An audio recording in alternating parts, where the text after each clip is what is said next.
Le marketing n'a jamais été aussi relationnel qu'aujourd'hui. Les clients, ils n'achètent plus seulement un produit ou un service. Ce qu'ils veulent, c'est un cadre, un sens, une raison de rejoindre une marque qui leur ressemble.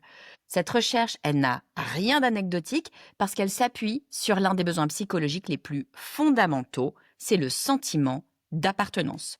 Quand ce besoin d'appartenance est nourri, la relation à la marque va changer littéralement de nature. L'utilisateur, il ne va plus se voir juste comme un client, mais il va se voir comme un membre d'un collectif. Cette bascule transforme la fidélité, l'engagement et la force du bouche à oreille. Dans cet épisode, je vous propose qu'on décortique ce qui permet réellement à une marque de fédérer une communauté qui est puissante, qui est authentique et puis qui est durable. Vous verrez qu'il ne s'agit pas de créer un nouveau groupe Facebook ou alors d'envoyer une nouvelle newsletter. Non, le sujet il est bien plus stratégique. Il touche à la manière dont une marque pense sa vision, comment est-ce qu'elle la traduit en valeur et comment est-ce qu'elle crée une vraie culture pour ouvrir une espèce d'espace à ceux qui veulent la rejoindre. Les marques qui réussissent ce passage vont gagner un avantage compétitif qui est dingue parce qu'elles arrêtent de dépendre uniquement de l'acquisition.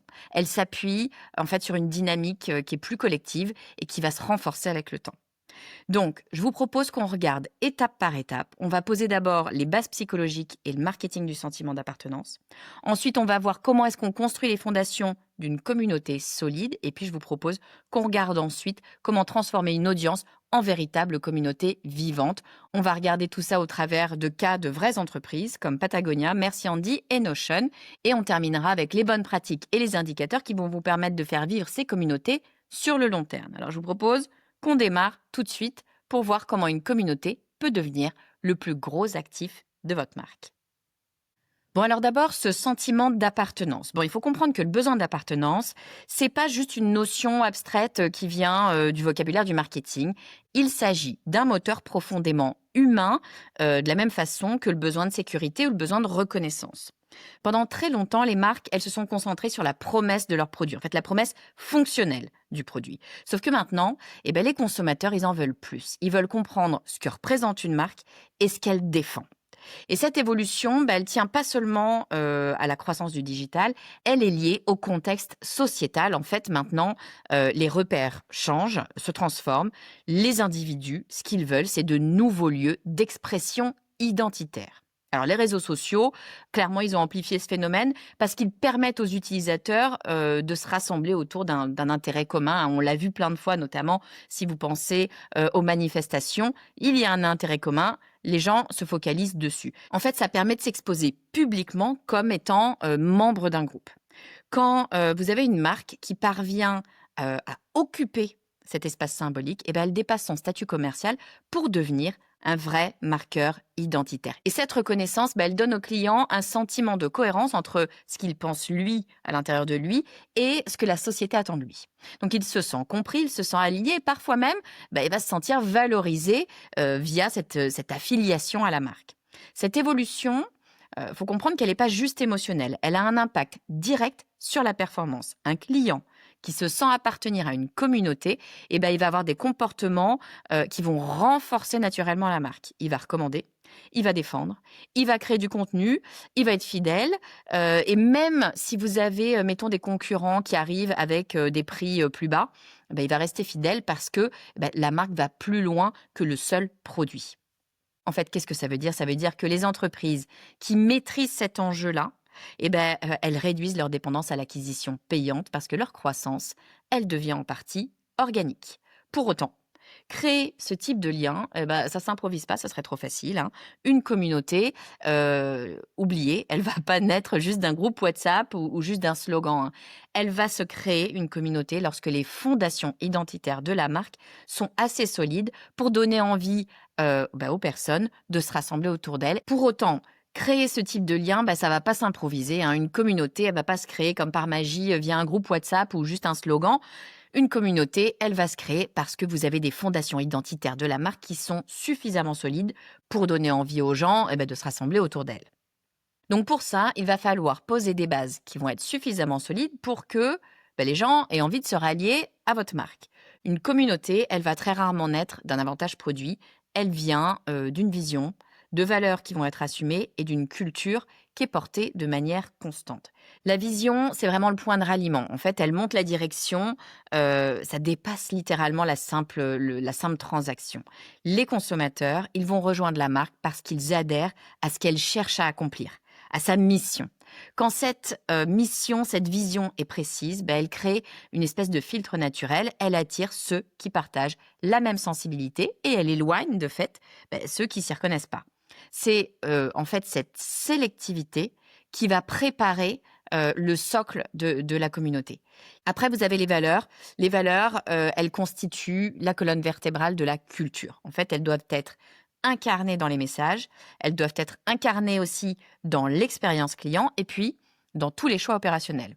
À l'inverse, si vous avez une valeur qui est réellement vécue par la marque, là, vous créez de la confiance et c'est comme ça que les gens vont pouvoir s'engager autour de la marque. Troisième élément, c'est la culture. Alors, la culture, elle va se retrouver dans les codes, dans le ton, dans les symboles, voire dans les premiers rituels. Ces éléments culturels, ils vont faciliter l'identification parce que, en fait, ils transforment la marque en une espèce d'univers reconnaissable. Ces trois fondations-là, ça ne va pas vous créer la communauté. Ce que ça va créer, c'est les conditions pour qu'un collectif puisse se créer. Bon, mais alors comment est-ce qu'on fait pour passer de l'audience, de la simple audience, à véritablement la communauté? En fait, l'audience, elle va pas se transformer en communauté juste parce que vous allez demander aux gens de le faire. En fait, le passage de l'audience à la communauté, ça va dépendre de la capacité de la marque à créer vraiment des espaces, des moments d'interaction, des dynamiques qui vont faire que les personnes vont être réellement acteurs du collectif.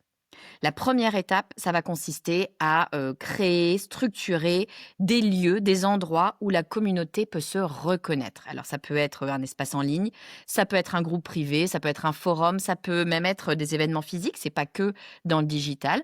On peut aussi avoir un format hybride. L'important, c'est pas vraiment la plateforme, c'est l'intention. L'idée, c'est de proposer un environnement où les membres de la communauté, ils vont se sentir légitimes pour parler, pour s'exprimer. Ils vont pouvoir apprendre et puis ils vont pouvoir contribuer. Cette légitimité, elle va pas se décréter, elle va se construire dans la cohérence entre la vision que vous avez exposée et la culture que vous proposez. Ensuite, une communauté, elle se nourrit de la participation de ses membres. L'enjeu, ça va être de créer des occasions pour que les gens aient envie d'interagir entre eux et pas d'interagir juste avec la marque. Ça, c'est super important parce que c'est ce lien non pas descendant de la marque vers l'audience, mais horizontal de l'audience entre audience qui crée véritablement la communauté. Quand les membres se parlent, s'entraident, voire même s'inspirent, la marque, elle change de position, elle devient une facilitatrice, là où avant elle était chef d'orchestre. Et ce rôle, il va encore renforcer la confiance, parce qu'il laisse de l'espace aux gens, à l'expression individuelle, à l'expression des membres. La marque prend pas toute la place. Et puis évidemment, l'animation, elle doit encourager la contribution sans tomber dans la sursollicitation. Il n'y a rien de plus désagréable que de se sentir trop poussé à agir, interagir. Il n'y a rien de pire. Donc l'équilibre, il va reposer sur des rituels, des habitudes, des formats récurrents que vous allez proposer.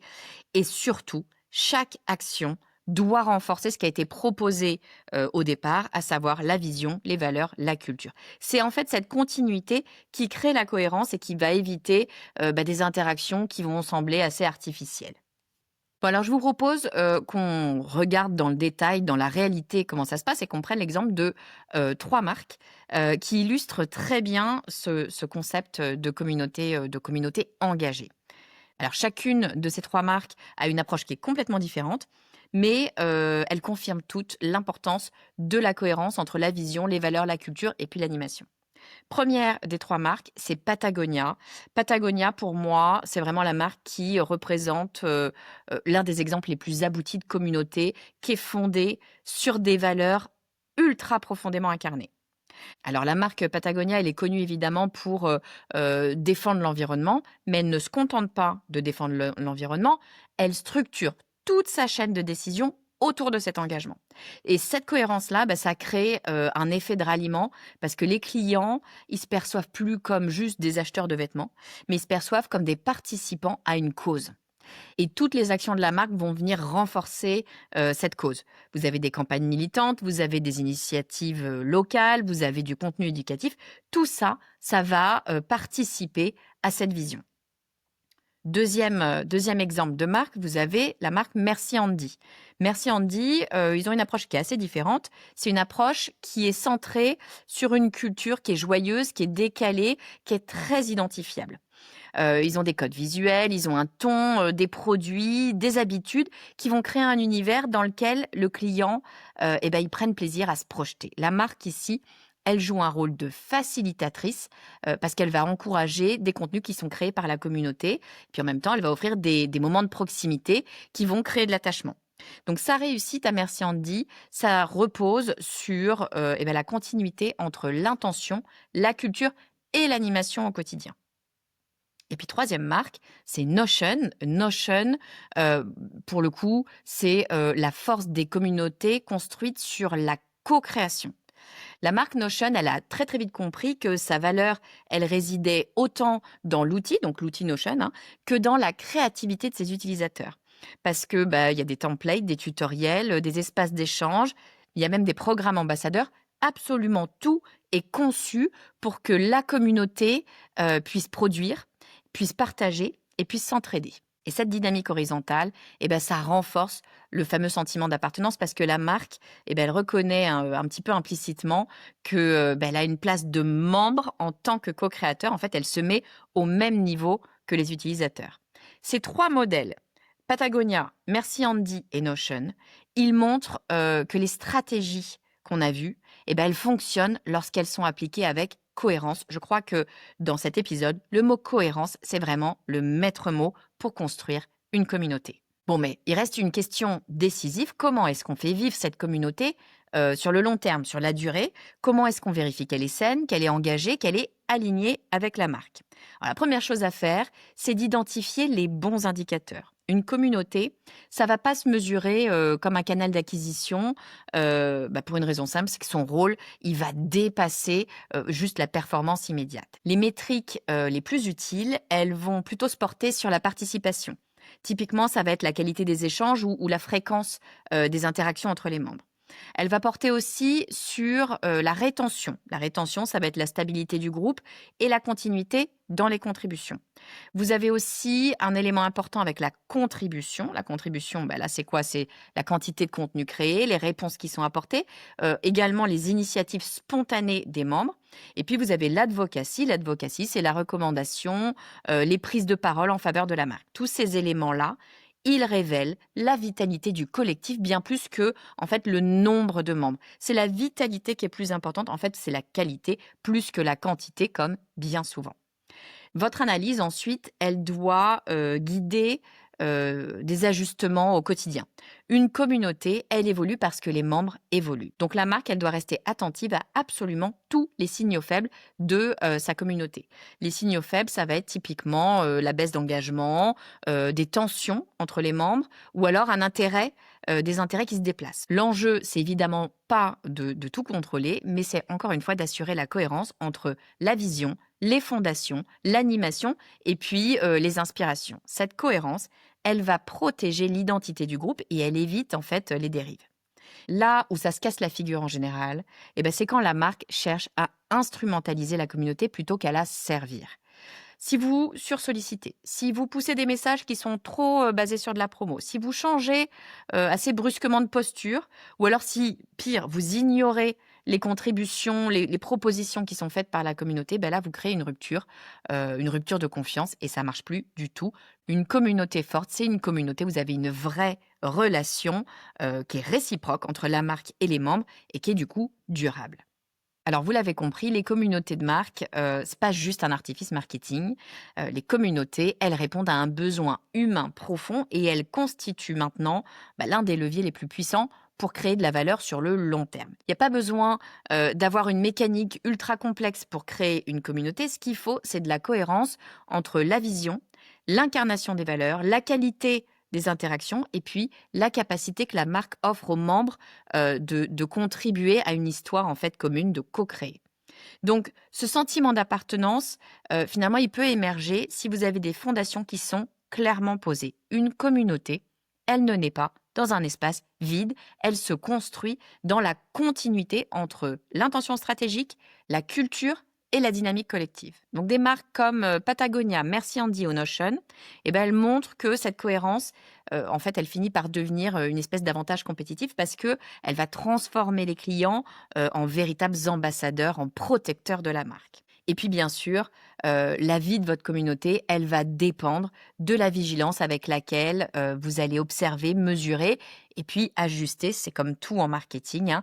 Une communauté forte, elle va se développer au rythme de ses membres. Donc ça exige beaucoup d'écoute active et puis bien sûr une volonté d'aller nourrir la relation plutôt que d'essayer de la diriger.